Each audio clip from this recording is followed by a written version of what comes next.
At the start of the 19th century, the Louisiana Purchase opened the Gulf of Mexico to immigration, the development of plantations, and the rise of the port of New Orleans, on a Gulf increasingly viewed by the people of the region as an American Mediterranean, in an era of enthusiastic expansion as the new nation spread west and south. During the early to mid-19th century, the population of the United States grew dramatically, especially as immigrants from Europe crossed the Atlantic on ships arriving at Boston, Philadelphia, New York, Charleston, and New Orleans. Known as packet ships because they originally were chartered to carry mail packets, these ships grew in size and number as immigration boomed after 1812, changing the United States, making it more culturally diverse as Serbo-Croatians, Italians, Germans, Irish, and others came to start new lives as Americans. Largely forgotten today, these packet ships were surpassed in public memory by the iron and steel steamships of the late 19th and early 20th centuries, many of which came to New York and landed their passengers at Ellis Island. That aspect of U.S. history is well known, but the earlier immigration under sail and to various ports, especially to the Gulf, is sadly forgotten. First discovered in 2005 and revisited in subsequent years is an unnamed wreck, now known only as Wreck 15377, as part of a Gulf-wide inventory of shipwrecks maintained by the Bureau of Ocean Energy Management. It was the subject of a detailed look with remotely operated vehicles in 2017 when the NOAA ship Okeanos Explorer was working in the Gulf.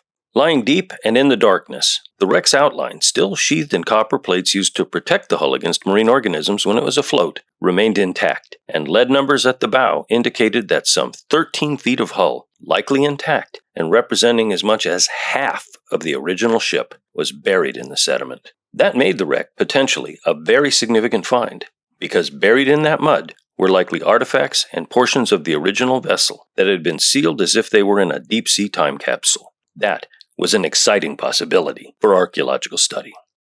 The first time I saw Wreck 15377 was during our initial ROV investigation, and I was struck by how well preserved it is and how the hull shape remains intact due to the copper sheathing. The vessel's rather beamy dimensions as compared to its length and apple-cheek-style bow indicate that it was not built for speed, but instead for carrying large freight or even passengers. The way archaeology works, though, is not simply to start digging. Excavation can only begin after evidence is gathered. Detailed surveys that disturb nothing, collecting only pictures and remote sensing data is how it begins. Based on detailed plans developed to answer specific questions that only digging might answer, excavation is rare, technically challenging, and expensive. And plans and funds need to be in hand to make sure that anything and everything recovered can be preserved.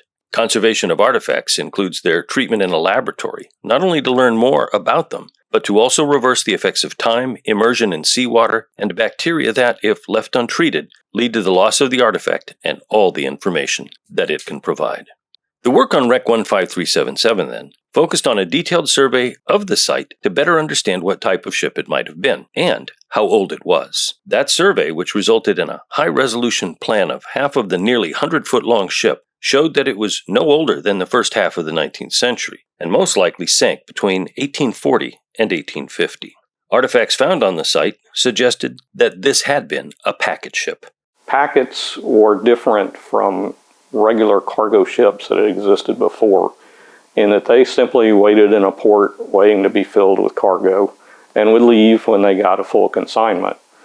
That made it difficult for passengers, of course, to schedule their departures because you never knew exactly when the ship was going to leave.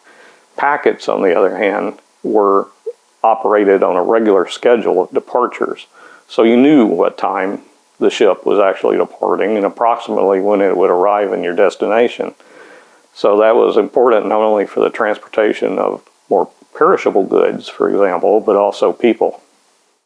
A massive cast iron stove of the type used to cook for large groups of passengers lay forward, near where the foremast had been located, a typical location for packet ship cambooses or kitchens.